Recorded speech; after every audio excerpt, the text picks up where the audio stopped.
ఉండండి కంగారు లేదు వస్తారు లైన్గా అన్న లైన్గా ఉండండి కంగారు లేదన్న అన్న లైన్గా ఉండండి ఇగో ఒక్కొక్క కంగారు లేదు పద్మగారు రండి నువ్వు రామ్మా రండి మీరు వెయ్యండి అమ్మ నేను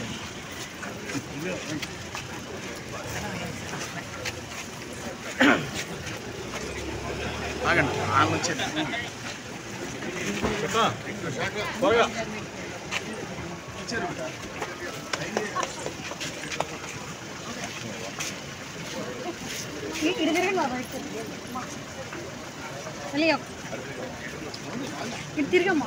రండి అన్నగారు వచ్చేయండి తమ్ముడు బయటికి అమ్మా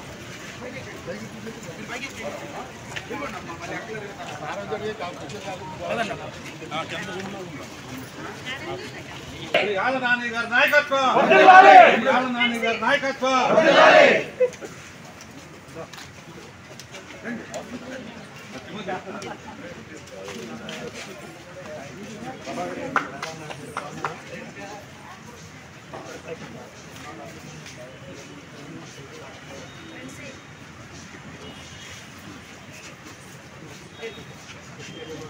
అందరూ మనలాగా బయట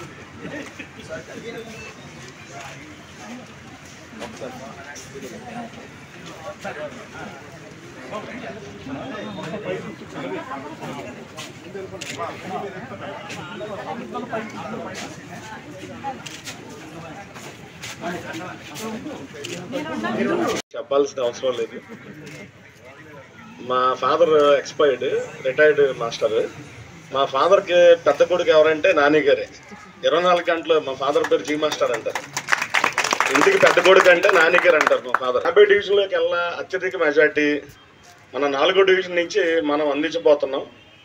నాయకుల్ని కార్యకర్తల్ని అందరినీ డివిజన్లో ప్రతి ఒక్కరిని మేమందరం నేను కానీ డిప్పులు కానీ కలుపుకుని వెళ్ళి నేను ఛాలెంజ్ చేసి చెప్తున్నా. 1 నుంచి 10 డివిజన్లు ఎలాగో కొడతా నేను 50 డివిజన్లో కనీసం 1 నుంచి 5 లోపల నేను ఉంటానని ఛాలెంజ్ చేసి నేను ప్రమాణం చేస్తాను నాని గారి విషయంలో.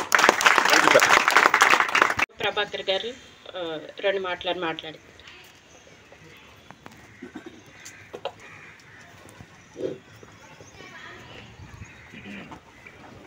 వేదిక అలంకరించిన మన మాజీ డిప్యూటీ సీఎం గారు, మన ప్రజెంట్ మనకి అందరికీ ఆప్తులు అందుబాటులో ఉండే ఒక నాయకుడు మన మధ్య ఉన్నారు, శ్రీ నాని గారు.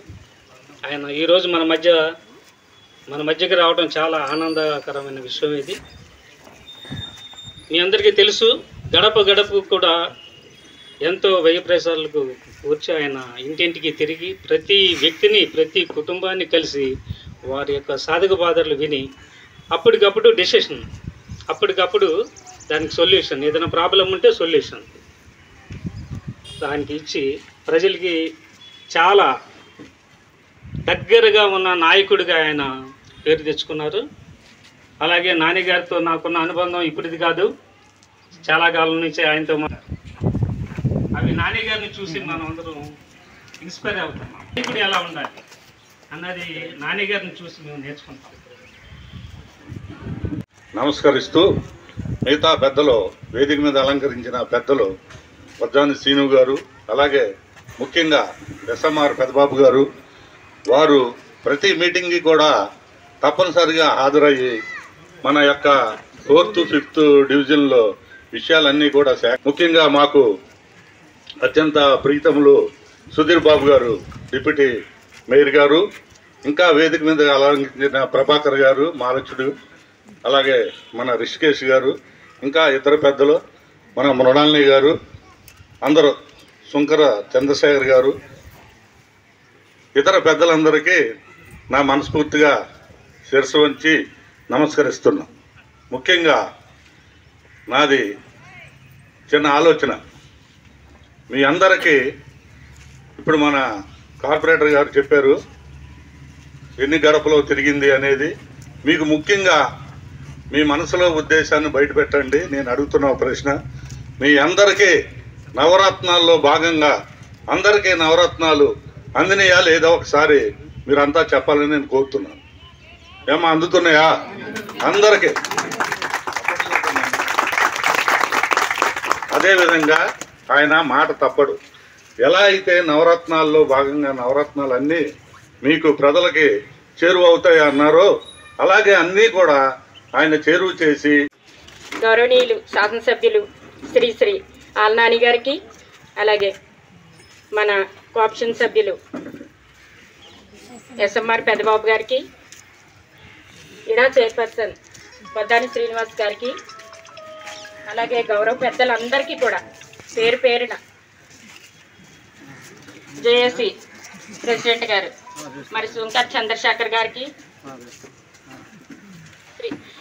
సుధీర్ బాబు డిప్యూటీ మేయర్ సుధీర్ బాబు గారికి, మరి ఇక్కడ ఇచ్చేసినటువంటి 4th డివిజన్ తరపున ప్రజలందరికీ కూడా పేరు పేరున నా నమస్కారాలు. మరి మన 4th డివిజన్ తరపున గడప గడపకి వచ్చి మనల్ని ఎంతో ఆప్యాయంగా మరి సమస్యలను తెలుసుకొని వాటిని పరిష్కరించి మరి మన ముఖ్యమంత్రి జగన్మోహన్ రెడ్డి గారు ప్రవేశపెట్టినటువంటి పథకాలన్నిటినీ కూడా అర్హులైన ప్రతి ఒక్కరికి అందినవా లేవా అని ప్రతి ఒక్కరిని మరి పలకరించి వాటిని పరిష్కరించేటటువంటి ఉద్దేశంగా మన ఆలినాన్న గారు మరి 4th డివిజన్ 8,000 మంది గడపలని మరి బూత్ కన్వీనర్స్ అలాగే కార్యకర్తలు నాయకులు అందరూ కూడా కృషి చేసి గారు మాట్లాడవలసిందిగా కోరుచున్నాను. శాసనసభ్యులు శ్రీ ఆల్నాని గారు మన డివిజన్ మన ఓట్లకు సంబంధించి 2 మాటలు మాట్లాడవలసిందిగా కోరుచున్నాను.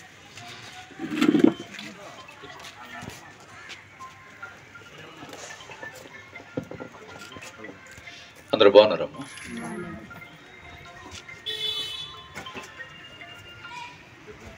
మిమ్మల్ని అందరినీ మరొకసారి కలుసుకునే అవకాశం రావటం నాకు చాలా సంతోషంగా ఉంది. ఇటీవల కాలంలోనే ఇందాక మన గారు ఆ కార్యక్రమాన్ని ఏ సదుద్దేశంతో మొదలుపెట్టారో, ప్రజల వద్దకే మనం అందరం వెళ్ళాలి, మనం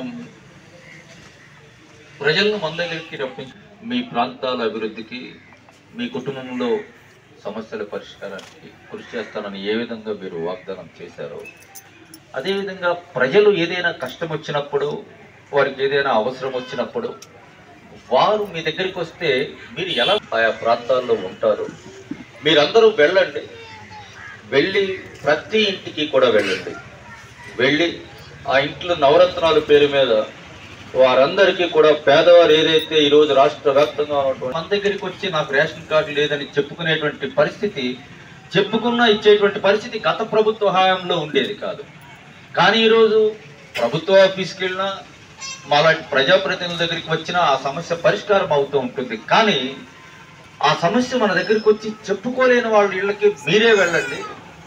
ఓట్లు అభ్యర్థించేటప్పుడు మీరు ఏ విధంగా ప్రతి ఇంటికి వెళ్ళి ఆ గుమ్మంలో నుంచి ఓట్లు అడుగుతారో, అదే విధంగా మనం గెలిచిన తర్వాత కూడా ఆ ప్రజల ఇళ్ల వద్దకు వెళ్ళి వారి గుమ్మం దగ్గర నుంచి మీ ఇంట్లో ఏదైనా సమస్య ఉందా, మీ ప్రాంతంలో ఏదైనా సమస్య ఉందా అని తెలుసుకుని ఆ సమస్య పరిష్కారానికి నన్ను వెంట ఉండి నడిపించినటువంటి ఒక మహత్తరమైనటువంటి కార్యక్రమం. ఆ కార్యక్రమం సందర్భంగా కానీ ఇంకా అనేకమైనటువంటి కార్యక్రమాల సందర్భంగా కూడా నేను మిమ్మల్ని అనేక సందర్భాల్లో కలిశాను. మన ప్రాంతాలకు ఏదైనా ఒక శుభకార్యాలకి మన ఇళ్ల వద్దకు నన్ను ప్రేమగా పిలిచినప్పుడు కానీ మీ కుటుంబ సభ్యులతో పాటు నేను కూడా ఆ కార్యక్రమానికి హాజరు కావటం, దానితో పాటు అభివృద్ధి కార్యక్రమాల్లో మన వార్డుకు సంబంధించి ఏదైనా డ్రైనేజీలు, రోడ్లు, ఇటువంటి మన అభివృద్ధి కార్యక్రమాలకు సంబంధించి కానీ, లేకపోతే మన ప్రీతమ ముఖ్యమంత్రి జగన్మోహన్ రెడ్డి గారు ఇచ్చినటువంటి ఆ పథకాలు మన కుటుంబాలకి చేరువుగా తీసుకొచ్చే అనేకమైనటువంటి కార్యక్రమాల్లో మనం అందరం కూడా కలుసుకున్న తర్వాత ఈరోజు మనం ప్రత్యేకంగా మనం ఒక ముఖ్య కార్యకర్తలు, ముఖ్య నాయకులు మనం అందరం కలిసి ఒక సమావేశం ఏర్పాటు చేసుకోవాలి.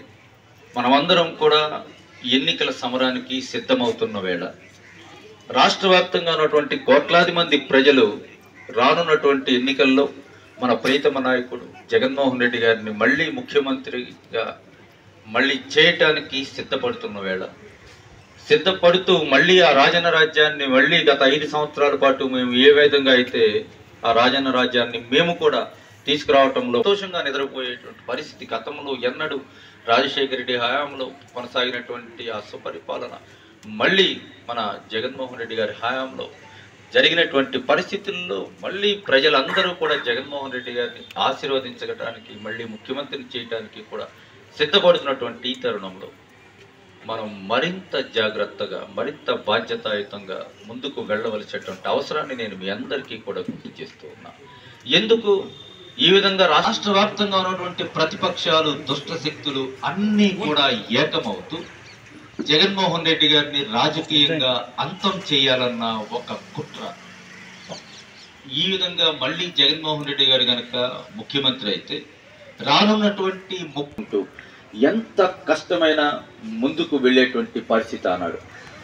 అదే సమయంలో మరింత కష్టమైనటువంటి పరిస్థితి. కరోనా ఏ విధంగా మన రాష్ట్ర పిల్లలంటే ఎగిసే సంగీతం, మెరిసే నక్షత్రం, అలసిపోని జలపాతం, ఎప్పుడూ పైకి లేచే కెరటం, ఎగరటమే తెలిసిన గాలిపటం, ఆశ్చర్యంతో వెతికే కళ్ళు, ఆనందంతో వెలిగే వీళ్ళు, అమ్మా నాన్న గుండె చప్పుడు. అప్పుడు ఇప్పుడు ఎప్పుడు ఆంధ్ర హాస్పిటల్స్, మన హాస్పిటల్స్.